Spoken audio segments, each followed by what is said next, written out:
है कि कौन बनेगा बहस का बाजीगर। आपके साथ मैं हूं अंजना ओम कश्यप और जोश देखिए यहां पर मौजूद जनता का, एक बार दिखाइए उनको। तो ये वो जोश है जिसके साथ आज बहस होने वाली है। 3 वक्ता पक्ष में 3 विपक्ष में बोलेंगे और उनकी धार तय करेगी कि कौन बनेगा बहस का बाजीगर। लेकिन इससे पहले कि हम मेहमानों से आपको मिलाएं, प्रधानमंत्री नरेंद्र मोदी देश के पीएम बनने के बाद कुल 3 लोकसभा चुनाव देश में हुए, तीनों बीजेपी जीती। 66 राज्यों में चुनाव हुए, 29 बीजेपी जीती, कुल 41 एनडीए के साथ जीती। सिर्फ 8 राज्यों में कांग्रेस पार्टी सत्ता में आ पाई और गठबंधन के साथ 15 राज्यों में। अब गृह मंत्री अमित शाह दावा ठोक रहे हैं कि उत्तर प्रदेश में 2027 में भी बीजेपी ही जीतेगी। उन्होंने वक्फ संशोधन बिल पर चर्चा के दौरान कहा कि हम 3 टर्म के लिए अपनी बुकिंग कर रहे हैं। अखिलेश यादव ने पूछा 2027 में क्या होगा। गृह मंत्री अमित शाह ने कहा योगी आदित्यनाथ फिर से सीएम बनेंगे। मोदी जब पीएम बने तब 5 राज्यों में बीजेपी की सरकार थी, अब 14 में है। वहीं कांग्रेस की 2014 में 12 राज्यों में सरकार थी, अब 3 में बची है। तो आज का मोशन है, क्या राज्यों में भी बीजेपी को हराना अब नामुमकिन है। और अब बारी है जनता की। तो आइए जनता के बीच चलते हैं और आपको मिलाते हैं। ये जो हिस्सा है देखिए, ये नीली, अपने लिए तो जोश से ताली बजाइए।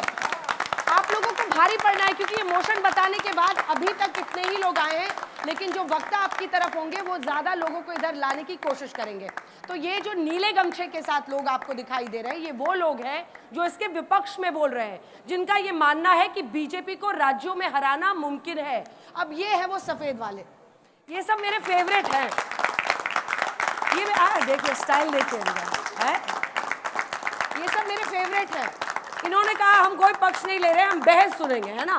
फिर तय करेंगे कि कौन सा वक्ता हमें इम्प्रेस करता है, फिर उसके हिसाब से बीच में ये गमछे इधर है, ब्लू जिसको जाना है आप अपना सफेद डालिए, ब्लू ओढ़िए, उधर जाइए, और जिसको रेड की तरफ जाना है वो सफेद रख के लाल रंग की तरफ जा सकता है। और ये है लाल वाले। तो आज इस मोशन के पक्ष में ज्यादा लोग आए हैं।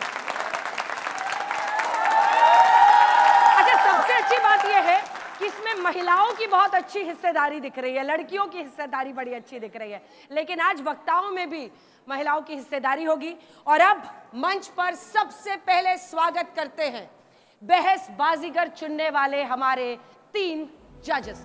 किसके शब्दों में ताकत, ये चुनने के लिए हम ये कोशिश करते हैं कि पब्लिक लाइफ से जुड़े हम ऐसे लोगों को बुलाएं जज के तौर पर जो निष्पक्षता से बहस बाजीगर को चुने। तो तालियों के साथ स्वागत कीजिए उत्तर प्रदेश के फॉर्मर डीजीपी विक्रम सिंह साहब का, जो अपने सख्त अंदाज के लिए जाने जाते हैं। रामकृपाल सिंह, वरिष्ठ पत्रकार हमारे साथ जुड़ रहे हैं। और कमलेश किशोर जी, जो कि 3 साल के ताऊ हैं। बहुत बहुत तालियों के साथ आप तीनों का हार्दिक अभिनंदन। जय हिंद जनाब, तैयार है कि नहीं? अंजना जी बिल्कुल तैयार हैं और बड़ी बेकरारी से इंतजार है कि आपका शो शुरू हो। ताऊ जी पूरी तरह से। रामकृपाल जी बिल्कुल आप शुरू करें। तो चलिए अब मंच पर स्वागत करते हैं पक्ष में बोलने वाले 3 वक्ताओं को। आज दिलचस्प बात यह है कि वक्ताओं में दोनों ही टीमों को एक सांसद लीड कर रहे हैं। तो सबसे पहले तालियों के साथ सुधांशु त्रिवेदी, राष्ट्रीय प्रवक्ता और सांसद भारतीय जनता पार्टी की, जिनके टीम में शामिल हैं सत्य प्रकाश मिश्रा और प्रोफेसर अवनी जयेश अवस्थी। आइए तीनों, आइए अपनी अपनी जगह पर बैठ जाइए, विराजमान हो जाइए। तालियों के साथ बहुत बहुत अभिनंदन, आपको इस मोशन के पक्ष में बोलना है। और अब मोशन के खिलाफ बोलने वाले तीनों वक्ताओं का तालियों के साथ स्वागत कीजिए। उद्धव ठाकरे की पार्टी की तरफ से राज्यसभा सांसद प्रियंका चतुर्वेदी हमारे साथ पहुंच रही हैं। अभय दुबे, राष्ट्रीय प्रवक्ता कांग्रेस पार्टी के, और मृत्युंजय तिवारी जी, प्रवक्ता आरजेडी के। तालियों के साथ आप तीनों का बहुत बहुत अभिनंदन है। और अब बारी है जब हम इस पूरी बहस की शुरुआत करेंगे और मंच पर बुलाएंगे मेरे साथ 2 वक्ताओं को। अब आपको चूज करना है कि आपकी टीम से आपको लगता है कि कौन सा वक्ता सबसे ज्यादा प्रभावी होगा। अपनी अपनी टीम की तरफ से बातचीत कर लीजिए और तय कर लीजिए। और आ जाइए मंच पर, संभालिए मोर्चा। सुधांशु त्रिवेदी जी को स्वागत कीजिए उनकी टीम से। प्रियंका चतुर्वेदी जी अपनी टीम की तरफ से आ रही है। तालियों के साथ आप दोनों का बहुत बहुत स्वागत है। मोर्चा संभालिए। दोनों ही तेज तर्रार वक्ता हैं, बहुत सारे इनके इंस्टा रील आजकल वायरल होते हैं, युवा देखते हैं। और ये तेज तर्रार वक्ता अपनी पार्टी की तरफ से जो पूरे गर्मजोशी के साथ बात करती हैं और आपका समय 2 मिनट का है। आपको जनता को कन्विंस करना है। याद रखिए सुधांशु जी, आपको नीले गमछे वाले और सफेद गमछे वालों को कन्विंस करना है कि आपकी बात सही है और इनको कन्विंस करना है लाल और सफेद वालों को और खींच के लाना है अपनी तरफ। आपका समय सुधांशु त्रिवेदी जी शुरू होता है अब। किसी भी पार्टी के लिए 4 चीजों की जरूरत होती है। एक होती है विचारधारा, दूसरा होता है कार्यकर्ता, तीसरा होता है नेतृत्व और चौथा है यदि सरकार में हो तो नीतियां। और अगर तीनों की दृष्टि से देखें, हमने अपनी विचारधारा 70 साल में आज तक एक बार नहीं बदली है। अगर श्यामा प्रसाद मुखर्जी जी ने कहा था जहां हुए बलिदान मुखर्जी वो कश्मीर हमारा है, तो मोदी जी ने वो पूरा करके दिखाया कि जो कश्मीर हमारा है वो सारा का सारा है। अगर हमने देखा कार्यकर्ताओं की दृष्टि से, तो जिस प्रकार के समर्पित कार्यकर्ता हमारे नजर आए, हमने भारत की राजनीति में युगांतर स्थापित किया। चाहे राम मंदिर का आंदोलन हो या इमरजेंसी का आंदोलन हो, उस जमाने में महत्वपूर्ण रोल पैदा किया। और मैं कहना चाहता हूं, एकमेव राजनीतिक दल है भारत के इतिहास के जिसने कांग्रेस को सत्ता से बाहर करके अपना कद कांग्रेस से बड़ा करने में सफलता हासिल की, जबकि सबसे ज्यादा आरोप हमारे ऊपर लगाए गए। हम वो नहीं है जो फूलों के हार की अपेक्षा करते हैं। मोदी जी ने दिखाया कि अंगारों के हारों को धारण करके भी इतिहास कैसे बदला जा सकता है, वो भारतीय जनता पार्टी और एनडीए के दलों ने करके दिखाया है, जिसे मैं बताना चाहता हूं कि इतिहास के उस दौर में जब हम 2 सीटों तक आ गए थे, उसके बाद भी हमने छलांग लगाई और आज उस जगह पे आके बैठे हैं जिसे एक पंक्ति में कहना चाहूंगा, अंगार हार उनका जिनकी सुन हाँक समय रुक जाता है, आदेश जिधर कर देते हैं इतिहास उधर मुड़ जाता है। वो बदलाव हमने देखा और इतिहास सिर्फ इतना ही नहीं मुड़ा है। इतिहास ये मुड़ा कि जब पहली बार हम आए सत्ता में तो पोखरण एक्सप्लोजन करके दिखाया, भारत की शक्ति का प्रकटीकरण करके दिखाया, सेकेंड स्टेज इकोनॉमिक रिफॉर्म्स। और जब दूसरी बार हम सत्ता में आए तो एक दौर था भारत में कोई आता था घुस के मार के चला जाता था, अब हम जाते हैं घुस के मार के चले आते हैं। ये हमने परिवर्तन करके दिखाया। तो मैं कह सकता हूं आज मोदी जी के नेतृत्व में हमने जहां पहुंचाया है, अरुण गगन पर महाप्रगति का अब ये मंगल गान उठा, करवट बदला अंगड़ाई ली सोया हिंदुस्तान उठा। चलिए, समय पर एकदम समाप्त किया है आपने सुधांशु त्रिवेदी जी। और अब इस मोशन के विपक्ष में बोलेंगी, यानी प्रियंका चतुर्वेदी मानती हैं कि बीजेपी को राज्यों में हराना मुमकिन है। कैसे, बताइए। आपका 2 मिनट का समय शुरू होता है अब। अभी त्रिवेदी जी ने शुरुआत की ये कहकर के राजनीतिक पार्टियों का क्या धर्म होता है। मैं मानती हूँ राजनीतिक पार्टियों का एक ही धर्म होता है कि जनता की मन की बात और जनता की लड़ाई और जनता के मुद्दों को लेकर हम प्रखरता से अपनी आवाज़ उठाएं और सेवा सरकार में हो या विपक्ष में हो, जनता की उम्मीदों पे, जनता के विश्वास पर करें। हमारे एक ही मानना है कि दिल में राम हो, हाथ में काम हो। आपका धर्म आपके दिल में हो पर हाथ में आपके एक रोजगार हो, जो इन्होंने किया नहीं है। ये कह रहे हैं राज्य सरकारों में राज्य सरकार जीतना नामुमकिन है। बिल्कुल मुमकिन है, क्योंकि इसलिए मुमकिन है क्योंकि हमने इनको लोकसभा में भी कर दिखाया है। 240 पे सिमट कर दिखाया है जब वो मांग कर रहे थे 400 सीट की। खुद नरेंद्र मोदी जी 400 सीट की मांग कर रहे थे, पर आप लोगों ने, जनता के मन ने और जनता के वोट ने उनको 240 पे लाकर खड़ा कर दिया है। मैं ये मानती हूँ कि राज्य सरकारें क्या होती हैं, उनकी जिम्मेदारी क्या होती हैं कि जनता के हाथ में काम हो, हमारी महिलाओं के पास सुरक्षा हो, जो भ्रष्टाचार हो रहा है भ्रष्टाचार का अंत हो, जो हमारे किसान भाई हैं जो आज तक अन्नदाता रोड पे हैं उनकी सुनवाई हो। हम यही चाहते हैं कि आज पर कैपिटा इनकम की, ये जीडीपी की बात करते हैं, हम पर कैपिटा इनकम की बात करते हैं जो लगातार गिरता जा रहा है। हम नहीं चाहते हैं 80 करोड़ लोगों को आप मुफ्त के राशन के बारे में बार बार बात करें। हम चाहते हैं ये 80 करोड़ लोगों के हाथों में रोजगार के माध्यम बने, वो सक्षम बने, वो प्रबल बने और जनता की सेवा में हम हमेशा तत्पर रहें। तो इसलिए ये मुमकिन है क्योंकि हम जनता की आवाज़ उठाते हैं, ना कि सिर्फ और सिर्फ अपने मन की बात कर जन की बात को नकारते हैं। 25 सेकंड पहले ही प्रियंका चतुर्वेदी ने खत्म कर दिया तालियों के साथ। नहीं, रुको, 1 सेकंड। तुम ताली बजा रहे हो, आपके लिए सुनहरा मौका है। आप ताली बजा रहे हो बार बार प्रियंका जी के लिए, तो सुनहरा मौका है आपके लिए। बदलना चाहते हैं? मैं तो सारी महिलाओं से कहूंगी। नहीं, अगर आप ताली बजा रहे थे तो उनकी 1 सेकंड। वो हमारी लाल वाली आदत है ना, क्योंकि हम खुशहाली में सबके साथ रहते, तो खुशी हुई तो बजा दी। तुम खुशी में बजा रहे थे, मुझे तो लग रहा था तुम्हें बातें पसंद आ रही थी। ऐसा कुछ नहीं है। हम एक तरफ हैं। डर लग रहा है कि तुमको पाला बदलने का वो आरोप ना लग जाए। नहीं, कहीं नहीं। वो मायूसी को थोड़ा कम करने के लिए खुशहाली देना चाह रहे हैं। मैं भाव मिल गया। अंजना जी, चलिए अब आप दोनों वही रहिए। हाँ। ये सारे वोटर्स हैं, पाला बदल सकते हैं। अंदर जब बूथ में पहुंचे। लेकिन अब बताइए कि आप में से, चूंकि हमने ये भी इसमें कोशिश की है कि सिर्फ नेता नहीं बोले, तो एक एक नेता दोनों की तरफ से आप नॉमिनेट कीजिए। कौन बोलना चाहता है? इधर से कौन नेता? अच्छा, तुम्हारी नजर, आइए आइए मंच पर आइए, आप दोनों बैठ जाइए, इनकी बारी है, थोड़ा मोर्चा संभालेंगे। इधर से कौन बोल रहा है? तुम्हारे लिए कोई ताली नहीं बजा रहा यार, मैं बजा देती हूँ। तुम लोग मायूस तो नहीं हो रहे हो? हाँ आओ, जल्दी आओ यार, जल्दी आओ, चलो। हाँ, अपना अपना अपना नाम बताइए, क्या करते हैं, मंच पर आइए। जबरदस्त, अपनी अपनी टोपी संभालिए, टोपी लगाइए सिर पे और एकदम नेता का अवतार धारण करके और बोलिए। फिर हम भी तय करेंगे कि आप दोनों में कितना दम था, तीनों जजेस बताएं। आपका समय शुरू होता है अब। मेरा नाम ध्रुव प्रमोद शुक्ला है। मैं अपनी बात शुरू करूंगा रामायण की चौपाई से। हनुमान ते ही परसा करपुन कीन प्रणाम, और राम काज कीने बिनु मोहि का विश्राम। बीजेपी के जीतने की वजह यही है क्योंकि ये लोग कर रहे हैं राम काम। हम राम राज लाना चाहते हैं, जहाँ पे महिला सशक्तिकरण, जहाँ पे सबकी आर्थिक स्थिति बराबर हो। और आपको पता है कि ये विपक्षी क्यों हार रहे हैं? वो अपनी नासमझी से हार रहा है। ना इनके पास नेता है, ना इनके पास नेतृत्व है। और इनका गठबंधन तो आजकल की सिचुएशनशिप की तरीके से है कि जब तुम्हारी बात हुई तो तुमने मान लिया कि हाँ हम सही करेंगे, और जहां बात आई कैबिनेट में हमें अच्छा पद नहीं मिल रहा तो हमने कहा हम नहीं कर रहे गठबंधन, हमें पद ही नहीं दे रहे तो हम क्या करें गठबंधन। आज बात करेंगे कि भारतीय जनता पार्टी जिस तरीके से आगे भी जीतती चली जा रही है। और बात करें अगर आने वाले चुनावों की, बिहार और बंगाल, ये पुराना समीकरण जो बिठा रहे ना जाति वाला, अब जाति का कार्ड नहीं चलेगा, अब चलेगा खाली काम और चलेगा खाली राम।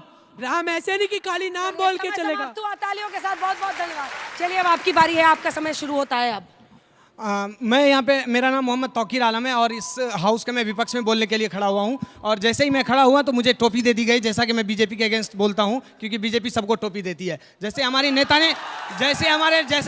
ने शुरू किया था कि राम के नाम से होते हैं, तो हम लोग बिल्कुल उसी आराध्य को मानते हुए ये शुरू करना चाहते हैं और सर को टैकल करना चाहते हैं। सर ने जैसे कहा कि हम लोग 75 वर्षों में कभी स्टैंड को नहीं बदला, और उन्होंने शुरुआत ही की जम्मू कश्मीर से। तो मैं उन्हें बताना चाहता हूँ कि सर आपने जम्मू कश्मीर में इससे भी शुरुआत की थी कि आपने PDP के साथ सरकार बनाया था और फिर ये कहा था कि हम लोग स्टैंड नहीं बदलते हैं। दूसरी चीज, जब हम ये आना चाहते हैं बिहार की राजनीति में, तो मैं खुद बिहार से आता हूं और बिहार की राजनीति में मैं जेडीयू और उसके गठबंधन की एक उबासी को देख रहा हूं कि किस तरह से केंद्रीय मंत्री ये कहते हुए नजर आ रहे हैं कि अब हमें या तो बीजेपी के साथ छोड़ना होगा या हमें ऐसे चुनाव लड़ना होगा जहां पे ये दिखा सकूं कि मैं फिर से सत्ता में आ चुका हूं। एक तरफ आप ये देखिए, दूसरी तरफ आप ये देखिए जिस तरह से इफ्तार पार्टी का आयोजन हो रहा है और जिस तरह से नीतीश कुमार ने इफ्तार पार्टी के बैकग्राउंड में लाल किले का ये दिखाया तस्वीर, उससे ये कहना चाहते हैं कि प्रधानमंत्री पद के लिए भी बीजेपी में एक लड़ाई हो रही है और वो ये तय नहीं कर पा रहे हैं कि अब बीजेपी कौन होगा। तो मैं यही कहना चाहता हूं, मैं नीली गमछी के साथ यही कहना चाह रहा हूं कि एक बार फिर नीली गमछी वाले ये दिखाएंगे, मिले मुलायम काशीराम, हवा में उड़ गए जय श्री राम। ये एक रिक्रूटमेंट ग्राउंड हो जाएगा नए प्रवक्ताओं के लिए, और यहाँ बैठे हुए हैं चुनने वाले भी। पर जो सवाल था उसको सुधांशु जी बहुत प्रखर वक्ता हैं, ओजस्वी भाषण देते हैं, पर उन्होंने उसको टैकल नहीं किया और जो वो बहुत अच्छा बोलते हैं वो बोलकर निकल गए। उन्होंने प्रयास किया टैकल करने का, पर कैसे नामुमकिन है बीजेपी को हराना राज्यों में, उस पर ज्यादा ध्यान उन्होंने भी नहीं दिया। जय हिंद जनाब। अंजना जी, मैं समझता हूं कि सुधांशु जी ने और युवा शक्ति ने जो प्रदर्शन किया है, मैं आश्वस्त हूं, भारत का भविष्य उज्जवल है। युवा बहुत प्रतिभाशाली है और निसंदेह जो सक्सेशन प्लानिंग की बात होती है, आपके कंधों पर भारत पूरी तरीके से सुरक्षित है और प्रगति करेगा। ये सबसे कठिन परीक्षा का दौर है नेताओं के लिए, क्योंकि जब जनता में चेतनाएं जागृत होना शुरू होती हैं तो नेताओं के लिए बहुत राह बदलना और इधर से उधर जाना जरा मुश्किल होता है। और रही बात, अभी तो ये चर्चा शुरू हुई है कि बीजेपी की राह में कितनी आसानियां हैं या दुश्वारियां हैं, ये आगे देखते हैं। चलिए अब दोनों ही तरफ से अगले वक्ता की बारी है। पहले वक्ता ने बोल दिया है, अभी तक किसी ने अपना गमछा उतार कर दूसरा गमछा अपनाया नहीं है, तो फर्स्ट राउंड के बाद जो सेकेंड राउंड है उसमें हम बुलाना चाहेंगे अभय दुबे जी। तालियों के साथ बहुत बहुत स्वागत है कांग्रेस पार्टी के राष्ट्रीय प्रवक्ता। और चूंकि संघ पर राहुल गांधी ने टिप्पणी की है और कहा है सिर्फ अंग्रेजों से नहीं संघ से भी हमारी लड़ाई थी, तो अब निजेश अवस्थी मोर्चा संभालेंगे इस तरफ से, जिसके बाद हम जेडीयू आरजेडी की एक बहस देखेंगे। अब निजेश अवस्थी जी आरएसएस के आइडियोलॉग हैं, वो क्या कहते हैं दिलचस्प होगा। तो इस बार शुरू करते हैं अभय दुबे जी आपसे। आप बोल रहे हैं मोशन के विपक्ष में, कह रहे हैं बीजेपी को हराना मुमकिन है, कैसे? मैं इस चुनौती को स्वीकार करता हूं कि इन युवाओं की अपेक्षा भारतीय जनता पार्टी और जनता दल यूनाइटेड के लोगों को कम से कम हृदय से इतना मैं समर्पित करा दूंगा कि वो भी हमारी विचारधारा से आश्वस्त होकर कुर्सी बदल लेंगे। हाँ, कुछ जीत खड़ी की है उन्होंने, मगर हिंदुस्तान की हार की बुनियाद पर, हराकर किसान और सैनिकों की जिंदगियों को, हराकर युवाओं के रोजगार के अवसरों को कुछ जीत खड़ी की है उन्होंने, हराकर इस हिंदुस्तान की अर्थव्यवस्था को, अपने दल की जीत और इस देश की हर मोर्चे पर हार तय की है। सुधांशु त्रिवेदी जी, कुछ राज्य आप जरूर जीते हैं, मगर इस देश ने क्या हारा है ये भी सीखने की आवश्यकता है। कांग्रेस पार्टी विभिन्न भाषा, भूषा, भेषज, धर्म, संस्कृति, संस्कार में विश्वास रखती है। जो हम एक अलायंस हैं, हम लोगों की प्रतिबद्धता है कि इस देश का बहुलतावाद नहीं हारना चाहिए। सत्ता कोई भी जीते, मगर इस देश के अंतिम पंक्ति में खड़े हुए लोगों की उम्मीदें नहीं हारनी चाहिए। उन उम्मीदों को जिंदा रखने के लिए हम दृढ़ इच्छा शक्ति के साथ लगे हैं। ये नीला गमछा प्रतिबिंबित करता है बाबा साहब अंबेडकर की उस विचारधारा को, जिन्होंने कहा था कि समाज के अंतिम पंक्ति में खड़े हुए लोगों को न्याय मिलना चाहिए। जब मैं कहता हूं कि कास्ट सेंसस होनी चाहिए, इस देश के प्रधानमंत्री जी उसको पाप बताते हैं, मगर यही एक वो रास्ता है जब संसाधनों का समान वितरण न्यायपूर्वक किया जा सकता है। प्रधानमंत्री जी 5,35,000 करोड़ रुपए के आपके धन्ना सेठ दोस्त हिंदुस्तान छोड़कर बैंक के फ्रॉस्टर्स भाग गए। 5,38,000 करोड़ रुपए का एनसीएलटी का स्कैम हुआ, 10,000 करोड़ की कंपनी को 200 करोड़ रुपए में सेटल किया प्रधानमंत्री जी। 8,000 करोड़ रुपए का इलेक्टोरल बॉन्ड का स्कैम था। मैं जानना चाहता हूं समाज के अंतिम पंक्ति में खड़े हुए लोगों को क्या दिया आपने? वो किसान 27 रुपए प्रतिदिन कमाता है आपकी सत्ता की सरपरस्ती में, और आपका धन्ना सेठ दोस्त 1,600 करोड़ रुपए रोज कमाता है। तो वीर प्रजातंत्र की मूल भावनाओं को चरितार्थ कैसे किया? एक उदाहरण देकर जाए भारतीय जनता पार्टी के प्रवक्ता, ये बताकर जाए कि वो नोटबंदी जिसका श्रेय प्रधानमंत्री लेते थे उसका क्या हुआ? वो गब्बर सिंह जिसने एमएसएमई को समय समाप्त हुआ। पावर हाउस स्टेटमेंट आपकी तरफ से, तालियों के साथ बहुत बहुत स्वागत है। अब निजेश जी, आपका समय इस मोशन के पक्ष में शुरू होता है अब। अंजना जी, मुझे लगता है कि लोकतंत्र में किसी को भी हराना नामुमकिन नहीं है, इस बात से मैं शुरुआत करता हूं। लेकिन उसके लिए जो काम करने चाहिए वो क्या विपक्ष कर रहा है? पिछले 70-75 वर्षों में से 50-55 वर्ष जिन लोगों ने शासन किया, आज उसी लफाजी में कि ये करना चाहिए, ये नहीं कर रहे, ये नहीं कर रहे। आपने क्या किया 50 वर्षों में? भारत को कहां तक पहुंचाया? इसका जवाब पहले दीजिए आप, तब आप सत्ता के लिए आगे बढ़ सकते हैं। जीतने के लिए संगठन, जैसा कि सुधांशु जी ने बताया, नेतृत्व, नियत, वैचारिक आधार, इन तीनों में से क्या विपक्ष के पास कुछ भी है? कुछ भी है? वो लोग जो एक दूसरे को करप्ट भ्रष्टाचारी कह करके एक दूसरे के खिलाफ ये कि उनको जेल में भेज देंगे, वो सब आज इकट्ठे खड़े होते हैं, बेंगलोर में जाके खड़े होते हैं। जब वहाँ सरकार बनती है उसके बाद फिर अलग हो जाते हैं, फिर जब चुनाव आता है फिर इकट्ठे खड़े हो जाते हैं। बात महत्वपूर्ण अंजना जी ये है कि अगर शॉर्टकट से कोई भी चुनाव नहीं जीता जा सकता, क्या पिछले 10 या 11 वर्षों में इस भारतीय जनता पार्टी की सरकार पर एक भी आरोप करप्शन का लगा पाएंगे? वहां तक गए, सुप्रीम कोर्ट तक गए, राफेल में गए, पेगासस में गए, पेगासस में गए, लेकिन उसके बावजूद क्या हुआ? माफी मांगनी पड़ी। कोई भी एक भी ऐसा काम नहीं है। लेकिन दूसरी तरफ जहां सरकार ने जिस तरीके से टॉयलेट्स, जिस तरीके से प्रधानमंत्री आवास योजना के तहत घर दिए, उज्ज्वला के तहत गैस दिए, ये उन लोगों तक पहुंची जो ये तमाम लोग बैठे हैं। ये वो एक आदमी के पास नहीं पहुंचा, ये सबके पास पहुंचा है। ये है वो चीज जो भारतीय जनता पार्टी को लोकसभा से लेकर के राज्यों के विधानसभा तक जिताती है।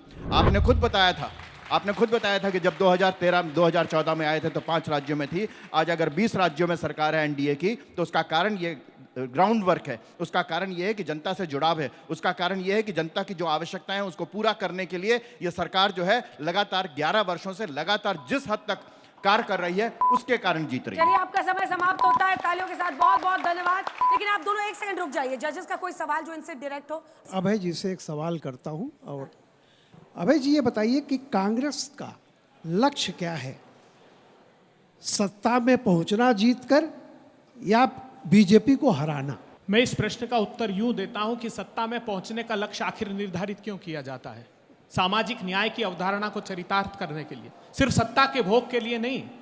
आज भारतीय जनता पार्टी क्या कर रही है? मुझे दुख होता है, मेरे देश के प्रधानमंत्री एक प्रांत में जाते हैं और कहते हैं 70,000 करोड़ रुपए के घोटाले का आरोपी, और तीसरे दिन वो भारतीय जनता पार्टी का गमछा डालकर भारतीय जनता पार्टी में खड़ा होता है। वो कहते हैं भाग मुकुल भाग, सीबीआई आ रही है। 3 दिन बाद वो मुकुल भारतीय जनता पार्टी में शामिल हो जाता है। शुभेंदु अधिकारी, हेमंतो बिस्वा शर्मा असम जाते हैं, एक बुकलेट निकालते कि लुई बर्जर केस का आरोपी है हेमंतो बिस्वा शर्मा, ये कालांतर तक जेल में रहेगा, जेल नहीं जाता है, वो शामिल हो जाता है भारतीय जनता पार्टी में। तो ऐसे सत्ता का भोग का क्या लाभ जब हमारे युवाओं के रोजगार के अवसर को वो जेब का सवाल पूछते हैं तो वो औरंगजेब की बात करते हैं। ऐसी सत्ता की आवश्यकता नहीं है। छोटा सा सवाल, मैं ये जानना चाहूंगा सुधांशु जी से कि जो नकल सर्वत्र हो रही है उसके बारे में कोई हमारी कार्य योजना है? युवा ये पूछना चाहेगा। देखिए, नकल को लेकर एक विशेष अलग कानून भी बना है, व्यवस्थाएं बनाई गई हैं। और मैं ये भी बताना चाहता हूं, हमारी सरकार आने से पहले तो मेडिकल की जो सारी सीटें थी वो बिक जाया करती थी, केवल कुछ दिन के लिए लगता था उसी कॉलेज में, और उसके बाद जनरल और सारी की सारी सीटें, वो सारी चीजें होनी बंद हो गई हैं। हाँ, रही बात इसकी कि मैं बात मैं मानता हूं कि जहां जहां पर जो जो चीजें कहीं पे लूप होल्स पाए जाएंगे उनके ऊपर सरकार पूरी दृढ़ता के साथ, पूरी कठोरता के साथ कार्य करेगी। चलिए, एक प्रियंका जी का कमेंट है, आप दोनों वापस आ जाइए अपनी जगह पे, आप अपनी बात कह लीजिए, उसके बाद से अगले 2 वक्ता। देखिए, मैं इसलिए इंटरप्ट कर रही हूँ क्योंकि मुझे चिंता इस बात की होती है कि बच्चे खूब जोर जोर से तालियां बजा रहे थे यहाँ पर, क्योंकि जब उन्होंने कहा अटल बिहारी वाजपेयी जी आए थे तब पहला न्यूक्लियर टेस्ट हुआ था। तो मैं 1974 18th में स्माइलिंग बुद्धा न्यूक्लियर टेस्ट, ज़रा आप लोग गूगल ज़रूर करिएगा, क्योंकि आजकल देश में दुर्भाग्य ये है कि हम ये भूल जाते हैं कि हमारा इतिहास क्या है, क्योंकि हमें रोज़ नया व्हाट्सएप हिस्ट्री का ज्ञान मिलता है। आप जाकर पढ़िएगा कि इंदिरा गांधी जी का न्यूक्लियर टेस्ट में क्या रोल था, ये भी पढ़िएगा कि अटल बिहारी वाजपेयी जी के बाद जो सारे देशों ने हम पे पाबंदियां लगाई थी, वो हमारी सरकारों ने आकर उस पर पाबंदियां हटाई थी। तो एक नया इतिहास जो लिखा गया था वो यूपीए के कार्यकाल में लिखा गया था, जब न्यूक्लियर टेस्ट के ऊपर जो पाबंदियां लगी थी वो सारे देशों ने वापस ली थी। 74 का एक्सप्लोजन किया, भारत के अनाउंस करने से पहले अमेरिका रूस दोनों ने अनाउंस कर दिया। भारत ने क्या कहा? नहीं, हमने शांतिपूर्ण कारण के लिए किया है, हमने नहीं किया है न्यूक्लियर पावर के लिए। और जाके चेक करिए, 11 मई 1998 3:15 पे जब अटल जी ने कहा India has conducted nuclear test in Pokhran range, तब तक सीआईए को भी नहीं पता था। और हमने नहीं कहा हमने शांतिपूर्ण के लिए कहा है, हमने कहा वी आर न्यूक्लियर स्टेट। ये अंतर है 74 और 98 में, और हमने कहा फर्स्ट यूज नहीं करेंगे। इसलिए व्हाट्सएप यूनिवर्सिटी जाके पहले चेक किया करिए, उसके बाद बताइए न्यूक्लियर। और इन्होंने कहा प्रतिबंध इन्होंने हटाए, साल मई 98 में हमने पोखरण विस्फोट किया। क्या बात करते हैं? मार्च 2000 में बिल क्लिंटन भारत के दौरे पे आए, पौने 2 साल में हटवा दिए हमने प्रतिबंध। ये बच्चों ने देखा है न्यूक्लियर पावर का तो पता नहीं, नकल पावर बना दिया इन्होंने। बीपीएससी का स्कैम, कांस्टेबल भर्ती का स्कैम करेंगे सर। अभी रिबेटल राउंड होगा। अबे दुबे जी, अभी थर्ड की भी तो बारी है और अभी ऑडियंस की भी बारी है, और फिर लास्ट में आप सबको कहेंगे कि हैंडशेक जरूर कीजिए, क्योंकि मिलजुल कर ही काम करना है देश में। और अब ताली के साथ स्वागत करते हैं आखिरी वक्ता दोनों पक्ष की तरफ से, सत्य प्रकाश मिश्रा जो कि पक्ष में बोलेंगे, और हमारे साथ में मृत्युंजय तिवारी जी। तालियों के साथ बहुत बहुत अभिनंदन।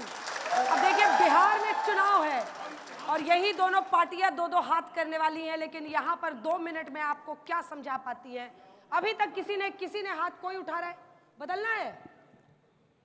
पहली बार हो रहा है, ये पहली बार हो रहा है। माइक लेके जाने दीजिए सर प्लीज। ये ऐतिहासिक लम्हा है, ये ऐतिहासिक लम्हा है। 3 लोग, आपको तो मैंने देखा था प्रियंका जी के लिए ताली बजाते हुए, फिर भी दिल बदल गया। मुझे लगता है कि भाजपा जो है, ये अगर हम सिर्फ राजनीति करते हैं तो राजनीति में संस्कृति और धर्म का कितना हस्तक्षेप है। भाजपा जो सांस्कृतिक, जो ऐसे अयोध्या मंदिर हो गया, तमाम उस तरह की जो सांस्कृतिक विरासत की बात करती है, तो फिर हम इसको क्यों न लाएं? जिस देश में तमाम राजनीतिक पार्टियां हैं तो वहाँ पे सांस्कृतिक धरोहर की बात क्यों न करें? तो तुम्हारे ये ज्ञान चक्षु यहाँ पर खुले या पहले से खुले हुए थे? अभी जैसे इन्होंने तमाम योजनाएं बताई कि जो हम सिलेंडर गैस दिए या आवास योजना दिए और तमाम इस तरह की चीजें दिए, उस पर कहीं ना कहीं सरकार ठीक बैठती है। गमछा यहाँ रख दो। बहुत खुश हो रहे हैं। चलिए उधर चलिए, आप दोनों बताइए एक एक लाइन में क्यों। मैम चाहे पार्टी कोई से भी हो, लेकिन उन्होंने काम किया है, बीजेपी पार्टी ने काम किया है। क्या किया है? राम मंदिर बनवाया है, इतना बड़ा काम किया है। जानबूझ के लिया था क्या नीला गमछा? जो देश के लिए काम कर रहा है हम उसके साइड है। जैसे धारा 370 हटाया। तुम लोग डटे हुए हो कि नहीं हो बाकी? हाँ, तुमने मुझे शुरू में कहा था इम्पैक्ट ज्यादा होगा। चलिए ठीक है, आप दोनों भी आइए, यहाँ गमछा रखिए, ताली बजाइए भाई, आपकी तरफ जा रहे हैं। गमछा ले लीजिए, लाल गमछा। हाँ? मैम जो देश के लिए काम करेगा हम उनके साथ हैं। धारा 370 इस देश के लिए आवश्यकता थी, इसलिए हम उनके साथ हैं। अभी लोग जा रहे हैं, पक्ष बदल रहे हैं। अभी इनसे पूछता हूं, अभी वो कह रहे हैं सांस्कृतिक धरोहर के खोदने की बात होती है, आज कब्र खोदने की बात चल रही है। मैं कहता हूं आप शाहजहां की भी खोद दीजिए, अकबर भी खोद दीजिए। अगर उसके खोदने के बाद इन लोगों को अगर बैंक और रेलवे में नौकरी मिल जाती है तो खोल दीजिए, हम खोदेंगे, हम जैसे भी खोदेंगे।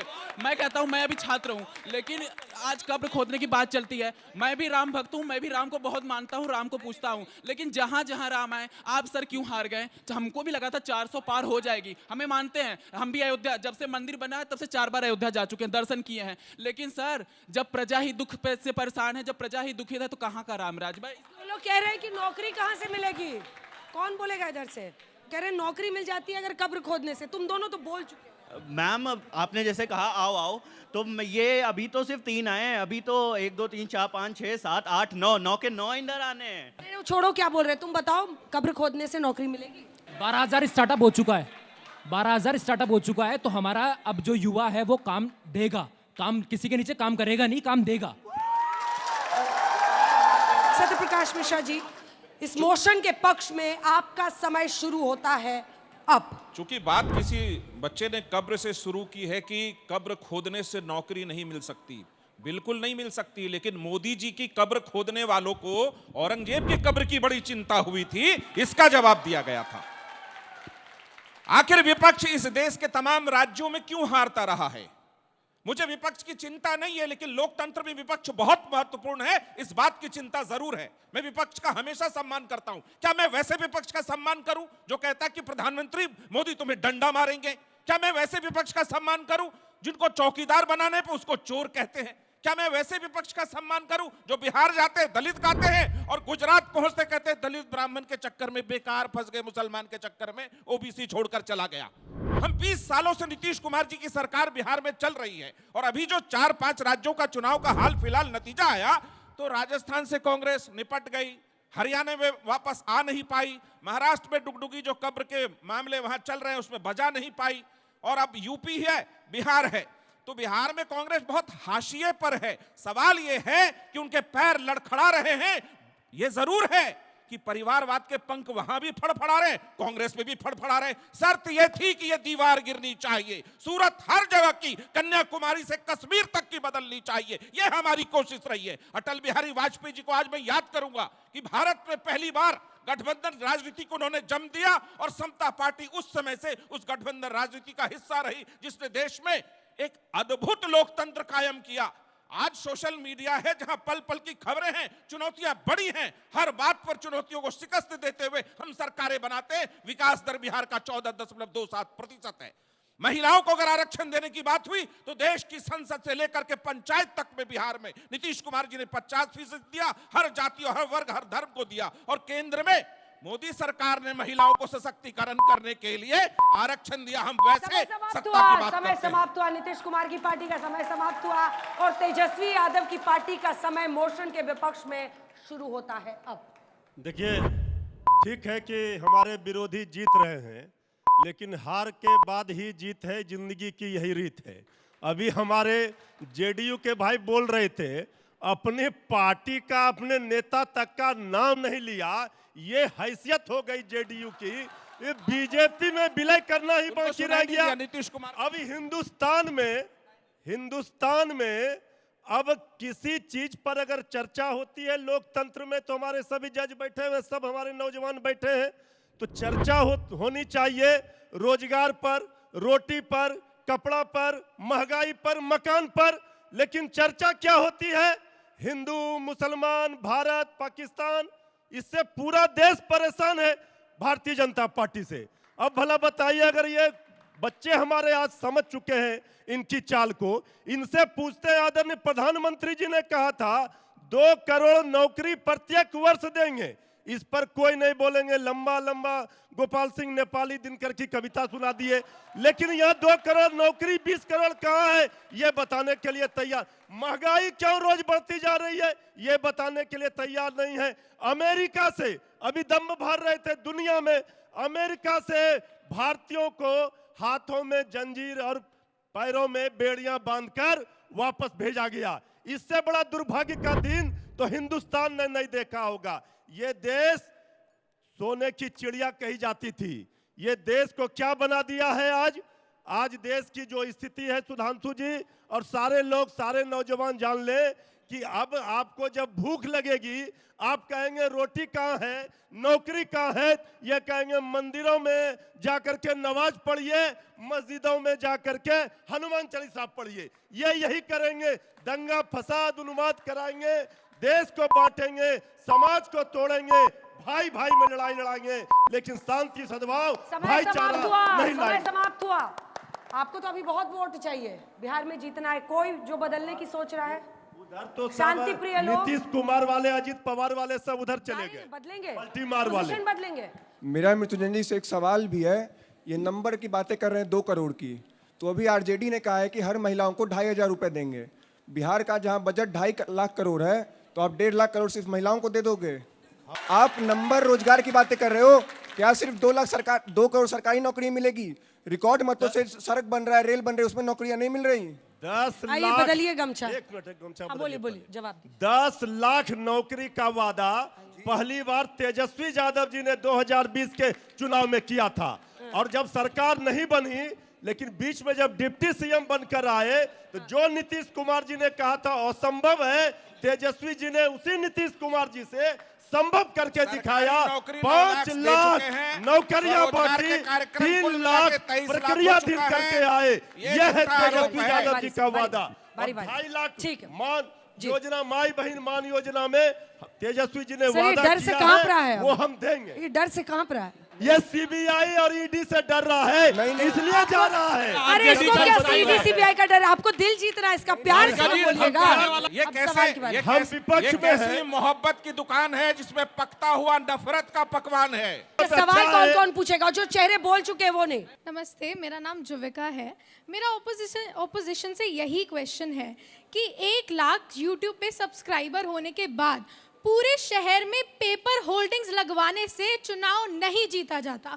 इलेक्शंस जीते जाते हैं काम करने से, जनता की आवाज़ सुनने से। उनको जो चाहिए आप वो चीज़ प्रोवाइड करिए, देश की ग्रोथ करिए, डेवलपमेंट करिए, तो आप चुनाव वैसे ही जीतेंगे। आपने ऐसा क्या किया है जो आप चुनाव जीतेंगे? और इसका जवाब माइक उठाकर आप, क्योंकि आप प्रियंका जी यहाँ पर हैं। अगर आप हमारा काम देखते कोविड के समय पे, वो WHO से लेकर खुद मिनिस्ट्री ऑफ हेल्थ और फैमिली वेलफेयर ने उसकी तारीफ की थी। हमें जो 2 साल का कार्यकाल मिला था कोविड के समय पे मिला था, और हमारा काम बोला था, हमने कम बोला था। मैं ये चर्चा करना चाहती हूँ कि मेरे बच्चों के बीच में अगर वो पढ़ना चाहते हैं, वो आगे बढ़ना चाहते हैं, देश में कंट्रीब्यूट करना चाहते हैं, क्या उनके लिए नरेंद्र मोदी जी उनके लिए कार्यरत हैं? आज USA से भी उनको निकाला जा रहा है। आज सबसे ज्यादा सिटीजन्स जो गए हैं, इंडियन सिटीजन्स गए हैं माइग्रेट होकर, इंडियन सिटीजनशिप को उन्होंने छोड़ा है तो इन्हीं के कार्यकाल में छोड़ा है। मेरे देश को सोना बना था, दूसरे देशों को ये जिम्मेदारी नहीं है कि हमारे देशवासियों की जो टूटी हुई उम्मीदें हैं वो पूरा करें। ठीक।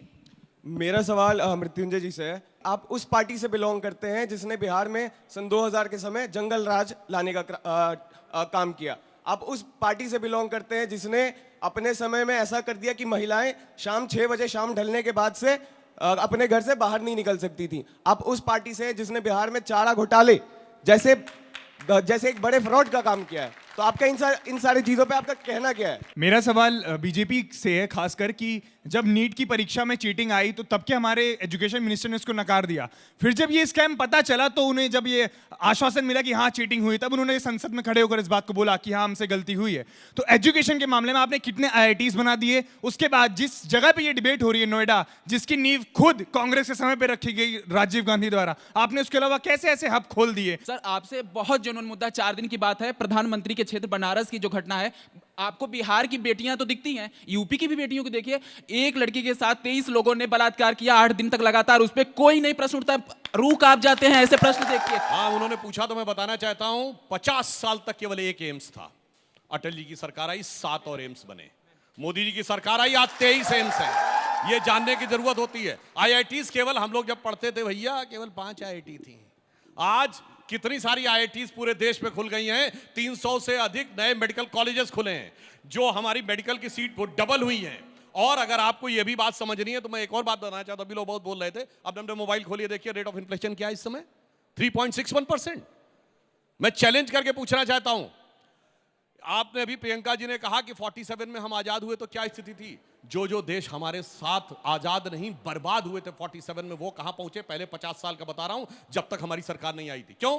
इजराइल 14 मई 1948 को बना। कहां था इजराइल 98 में जब हमारी सरकार आई? वो कहां हम थे? जर्मनी तो बर्बाद हो गया था, east and west Germany divided. कहां जर्मनी खड़ा था 98 में और कहां हम खड़े थे? चाइना 49 में आया, कहां चाइना खड़ा था, कहां हम खड़े हुए थे? जापान तो बर्बाद हो गया था एटम बम के धमाके में, कहां जापान खड़ा था, कहां हम खड़े थे? उसके बाद जब हमारी सरकार आई 98 से पहले, मैं चैलेंज करके एक कोई ईयर बताइए जब rate of inflation rate of growth से कम रही हो। रेट ऑफ ग्रोथ रहती थी 2%, 2.5%, 1.8%, और रेट ऑफ इन्फ्लेशन 10%, 12%, 16%, 26%। जब से हमारी सरकारें आई हैं, अटल जी की सरकार और मोदी जी की सरकार, सिर्फ कोविड का दौर छोड़ के एक वर्ष बताइए जहां rate of inflation rate of growth से ऊपर रही हो। हमेशा विकास की दर ऊंची और महंगाई की दर नीची। इनके दौर में विकास की दर ऊंची और महंगाई की दर नीची। और हमने जो किया है, 5वीं बड़ी अर्थव्यवस्था बनाया है, 4था बड़ा स्टॉक एक्सचेंज बनाया है, 3रा बड़ा ऑटोमोबाइल का मैन्युफैक्चर बनाया है, मोबाइल आप सब पहुंचे, 2रे बड़े मोबाइल हैंडसेट के मैन्युफैक्चर बनाए। अकेले 2 लाख करोड़ का मोबाइल हैंडसेट का इस साल एक्सपोर्ट हुआ है। डिजिटल ट्रांजैक्शन में नंबर 1 के देश बने हैं हम, और चांद के अछूते कोने को छूने वाले देश बने हैं। और उसका नाम हमने कोई नेहरू पॉइंट नहीं रखा है, पॉइंट शिव शक्ति रखा है। यानी भारत की जो वास्तविक प्राचीन ज्ञान है उसको भी हमने उस ऊंचाई तक पहुंचाया। अब बारी जजेस की है। दावों पर गाड़ी ज्यादा देर नहीं चलती है। मैं जानना चाहूंगा, पुलिस सुधार 207 में आया, सबको अवसर मिला लागू करने का, लागू किसी ने नहीं कहा। और हमारे मित्र बताते हैं कि अगर जिस दिन हम पुलिस सुधार लागू कर देंगे हम कोई और काम करेंगे, क्योंकि हमारी राजनीति चलती ही है इस लुंज पुंज पुलिस व्यवस्था से। देखते देखते वही हुआ जो पिछले दशक में हमने देखा है, चुनाव में जो हो रहा है कि आपके साथी जनरली सत्ता पक्ष से कोई छिटक कर जाता है तो सत्ता पक्ष कमजोर हो जाया करता है, सरकारें गिर जाती हैं। लेकिन देखते देखते ऐसा क्या है कि आप अपने पक्ष वालों को ही नहीं मना पाते आपके साथ रहने में, और वो डिफेक्ट कर जाते हैं। देखिए, एक ऐसा समय भी था जहाँ पर जब कांग्रेस पार्टी सत्ता में थी तो लोग छोड़ कर उनसे जुड़ने की कोशिश करते थे। यहाँ पे तो वोटर्स हैं, it's okay, I can totally understand. अभी ये यंगस्टर्स हैं, इनके मन में ये चेंजेस आते रहेंगे और वोटिंग टाइम तक और भी चेंज आ सकते हैं। और वो कहाँ एक्चुअली जाकर वोट करेंगे वो हमारे स्टूडियो पे नहीं पता चलेगा। बट या आई एग्री विद यू कि कहीं ना कहीं एक पावरफुल जो नैरेटिव होना चाहिए, एक यूनाइटेड नैरेटिव होना चाहिए, उसमें कमी है। और उसका आई थिंक हम सभी उससे परिचित हैं और हमें उस पर काम करना ज़रूरी है। जी देखिए, विचार हमारे कुछ भी हों, लेकिन काम बोलता है। और जो भी आज जीत रहा है निश्चित तौर पर उसका काम बोल रहा है, और ये बहुत बड़ा चैलेंज है विपक्ष के लिए। विक्रम सिंह जी ने बड़ा सवाल पूछा था पुलिस रिफॉर्म्स का। मैं केवल एक उदाहरण देना चाहता हूं अपने ही राज्य का, और विक्रम सिंह जी डीजीपी रहे, उन्हें पता होगा। अरे पुलिस रिफॉर्म से पहले माफिया रिफॉर्म्स की जरूरत थी। हमारे उत्तर प्रदेश में एक दौर था कि पुलिस वाले गए बात करने के लिए अतीक अहमद के पास, अतीक अहमद ने बंद कर लिया उनको, और उत्तर प्रदेश के मुख्यमंत्री ने फोन करके कहा अतीक भाई छोड़ दो, अतीक भाई छोड़ दो। ये सरकार थी, वहां से हमको लेके आना था। और मुझे याद है आतंकवादी के मारे जाने पर हत्या का मुकदमा दर्ज हुआ, जरूर याद होगा विक्रम सिंह जी को, और शायद आप भी उसमें एक आरोपी थे, आप स्वयं भी थे। आतंकवादी के मर्डर के ऊपर हत्या का मुकदमा दर्ज करने वाली सरकारों के लिए एक इंतजार था कि ऐसा सीएम आएगा जो कहेगा मैं माफियाओं को मिट्टी में मिला दूंगा। और तब नेता प्रतिपक्ष अखिलेश जी उछल के खड़े हुए, कैसी भाषा बोल रहे हैं। तो अभी माफियाओं का सुधार किया है, अब आप देखिएगा कि पुलिस का भी सुधार होगा। दूसरा देखिए, बीजेपी सत्ता में कैसे आई, जो रेट ऑफ लिटरेसी बढ़ती चली गई, बीजेपी पावर में आती चली गई। 60% रेट ऑफ लिटरेसी पे हमें बहुमत मिला 2011 में, 70% रेट ऑफ लिटरेसी पे हमें दूसरी बार बहुमत मिला। जो पढ़ाई बढ़ रही है, मीडिया स्वतंत्र हो रहा है, जुडिशरी स्वतंत्र हो रही है, तो बीजेपी का विकास हो रहा है। ठीक है, चलिए जो वोटिंग है, क्या विधानसभा चुनाव में भी बीजेपी को हराना नामुमकिन है? और जो नंबर सामने आ रहे हैं नामुमकिन है, अगर आप ये मानते हैं कि हराना नामुमकिन है तो आपको हाँ करना होगा, और नहीं कहने वाले 40, और ये टाई होता हुआ दिख रहा है। ये बहुत दिलचस्प है। आप लोगों ने दिमाग लगाया कि नहीं लगाया? I am so happy. Jansangh कितने लोगों ने वोट किया है? सब छुपे रुस्तम है, सब छुपे रुस्तम है। अंतरात्मा जाग उठी। गमछा लाल है और अंदर में वोटिंग कुछ और है क्या?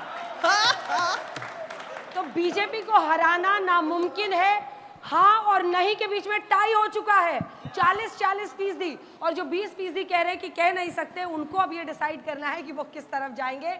यानी फिलहाल दोनों ही पक्ष का टाई होता हुआ दिख रहा है। अब बारी है जजेस की, और आप अगर घर में इस वक्त मौजूद हैं तो आप भी QR कोड को स्कैन करके जरूर बताइए कि आप पक्ष या विपक्ष में क्या कह रहे हैं और आपकी नजर में सबसे अच्छा वक्ता कौन है। तो अब शुरू करते हैं आपसे विक्रम सिंह जी, सबसे अच्छा वक्ता यानी बहस का बाजीगर आज कौन बना? अंजना जी, आपका सवाल उतना ही क्लिष्ट है जैसे चुनना की महाभारत में सर्वश्रेष्ठ योद्धा कौन है? भीष्म पितामह है, अर्जुन है, भीम है, कौन है? या बैटिंग में तेंदुलकर अच्छे हैं, विराट कोहली है, सर डोनाल्ड ब्रैडमैन है? लेकिन जो गिने चीज़ें इतनी छोटी सी कम देर में जो हम लोगों को चयन करना है, मैं अपनी तुच्छ बुद्धि से मैं कहूँगा सुधांशु त्रिवेदी जी और उसके उपरांत सत्य प्रकाश मिश्रा जी, बाकी विद्वान जजेस का जो भी अभिमत हो। ठीक है, चलिए तालियों के साथ पहले जज के मुताबिक यानी विक्रम सिंह साहब के मुताबिक सुधांशु त्रिवेदी जी नंबर 1 पोजीशन पे हैं और सत्य प्रकाश मिश्रा जी नंबर 2 पोजीशन पर है। तालियां दोनों के लिए बजाई जाए। कमलेश जी, ताऊ जी। देखिए, लोकतंत्र में विजेता जो चुनते हैं वो हमारे सामने बैठे हैं, जजेस नहीं चुनते, पर मैं जज हूँ इस डिबेट के लिए। तो लगभग मेरा रिजल्ट टाई की तरफ है, पर जो हुआ वो सबके सामने हुआ। जो सुधांशु जी की टीम है वो युवाओं को कन्विंस करने में सफल हो जाती है कि वो उनकी तरफ चले जाएं, इसलिए पलड़ा उनका अभी भारी चल रहा है। सुधांशु जी, दूसरी मुहर भी आप ही पे लगती हुई दिखाई दे रही है। तालियां बजाइए सुधांशु त्रिवेदी जी, दूसरी बार दूसरी जज की नजर में भी नंबर 1 पोजीशन में है, बहस के बाजीगर बनते हुए दिख रहे हैं। सुधांशु जी को तो जैसे सुनने में लग रहा था कि वो राज्यसभा से अपनी स्पीच आगे कंटिन्यू किए हुए हैं कि लहजे के करिश्मा है कि आवाज़ का जादू, वो बात भी कह जाए मेरा दिल भी दुखे ना। लेकिन प्रियंका जी उन्होंने भी दमदार रखा, और मेरे भाई अभय दुबे जी लेकिन आज बात को काट गए, लेकिन उनके साथ एक है कि मैं किसी के साथ मेरा दिल किसी के साथ। तो मैं किसी के साथ मेरा दिल किसी के साथ, ये क्या कह रहे हैं वो अभय जी? तो आपकी नजर में इस समय संसद में दोनों सदनों में एक प्रियंका है, उधर लोकसभा में भी और राज्यसभा में। अच्छा है, चलिए तालियों के साथ दोनों ने ही नाक में दम की हुई है। बहुत धन्यवाद, क्योंकि आप एक बार फिर से सुधांशु जी चुने गए हैं, तो प्रियंका जी की भी उन्होंने प्रशंसा की है। तालियां बजाइए भाई बहस के बाजीगर के लिए। तो आज के बहस बाजीगर बन रहे हैं सुधांशु त्रिवेदी जी। तालियों के साथ आपका बहुत बहुत अभिनंदन। वैसे मैं एक लाइन कह दूं, देखिए ये ओपोनेंट होकर आपके लिए ताली बजा रही है। नहीं, मैं नहीं कोई बहस वाली बात नहीं करता हूँ। कितनी भी लड़ाई जो भी हमारे जजेस ने कहा या जो भी यहाँ साथ में लोगों ने कहा, मैं उन्हीं को समर्पित करते हुए कहता हूँ, न भाषा भाव शैली है, न वाणी सार गर्भित है, ये आदर है हृदय का जो सादर समर्पित है। मैं कुछ कहूँ, अभी ताऊ जी ने कहा कि लोगों को वो कन्विंस कर पाए यहाँ से वहाँ जाने के लिए। हम तो यहाँ पे वो बगैर चेंज के ही हम उनको कन्विंस कर पाए कि टाई करने के लिए, तो जीत उसी में होती है। और अब बादशाह है जो भी बाजीगर बने हैं, पर बाजीगर तो वो होता है जिसने हारी हुई चीज़ को ड्रॉ की तरफ ले आया है। चलिए अब अगले जो 2 कंटेस्टेंट्स हैं, आप दोनों का बहुत बहुत धन्यवाद। सुधांशु त्रिवेदी जी बने हैं आज के बहस बाजीगर, लेकिन आप लोग आके कंक्लूडिंग रिमार्क, क्योंकि प्रवक्ता जब अंत में नहीं बोलने का मौका मिलता है बहुत दुखी और गुस्से में जाते हैं, तो मुझे इस बात का एहसास है। आइए अपने दोनों दो लाइन में, लेकिन सर कंक्लूडिंग रिमार्क। और अपने दिल किसके साथ जरा मतलब बता के जाइएगा तो अच्छा लगेगा। दिल देश के साथ है, अपने गीतों से गंध बिखेरूं, अपने गीतों से गंध बिखेरूं मैं, कैसे मैं फूल नहीं काटे अनियारे लिखता हूं। राहुल गांधी जी कह रहे हैं, अपने गीतों से गंध बिखेरूं मैं, कैसे मैं फूल नहीं काटे अनियारे लिखता हूं। मैं लिखता हूं मझधार बबर तूफान प्रबल में, नहीं कभी निश्चेत किनारे लिखता हूं। मैं नेता हूं उन गर्म लहू वालों का ही जो भड़क उठे ऐसे अंगारे लिखता हूं। ये आग आप में जिंदा रखिएगा, और इस निर्णय में शांति दूतों ने भी बहुत महत्वपूर्ण भूमिका निभाई है। तो मुझे लगता है कि ये जो है ये गेम चेंजर वही है। प्रधानमंत्री जी याद रखिए, इसीलिए कहा था कि दिल किधर है, इन्होंने कहा कि दिल देश के साथ है और देश मोदी जी के साथ है, इसीलिए ये समस्या उठी थी। कि देश मोदी जी के साथ। चलिए धन्यवाद। अगले 2 कंटेस्टेंट जल्दी से आइए और 2 लाइन में सिर्फ एकदम कंक्लूडिंग छक्का चौका मार के जाइए। पहले तो जजेस का बहुत बहुत धन्यवाद और आप सबों का बहुत बहुत धन्यवाद। आपने टाई जरूर किया है, लेकिन एक बात बहुत साफ है, जो इस देश में जन मुद्दों की राजनीति करेगा, जो 80 करोड़ लोगों का ख्याल रखेगा, जो महिलाओं को सशक्त करेगा और जो भारत को दुनिया में आगे बढ़ाएगा और चांद तक अपने कदम चढ़ाएगा, वही इस देश पे राज करेगा, वही इस देश का विकास करेगा। सत्य परेशान हो सकता है, पराजित नहीं हो सकता है। एक दिन आएगा जब सत्य की जीत होगी। ये लड़ाई है सच और झूठ की, ये लड़ाई है गरीबी और अमीरी की, इसलिए इसमें सच की जीत होगी और गरीबों के बल पर हम जीत हासिल करके रहेंगे। चलिए इसी के साथ तालियों के साथ बहुत बहुत अभिनंदन हमारे तीनों जजेस का जो हमारे साथ इस कार्यक्रम में शामिल हुए। एक बार तालियां आपके लिए। ये वाला यहाँ पे सन्नाटा जरूर छाया है, लेकिन हिम्मत बरकरार है, ये डटे रहे अपनी जगह, ये संख्या बढ़ाने में कामयाब हुए। और सभी 6 वक्ताओं का जो अपने अपने क्षेत्र में स्टार्स है, जबरदस्त तालियां उनके लिए, क्योंकि आप ही से ये शो है, आप ही से बहस बाजीगर है। बहस बाजीगर के इस एपिसोड में इतना ही, लेकिन देश दुनिया की बाकी खबरों के लिए आप देखते रहिए आज तक।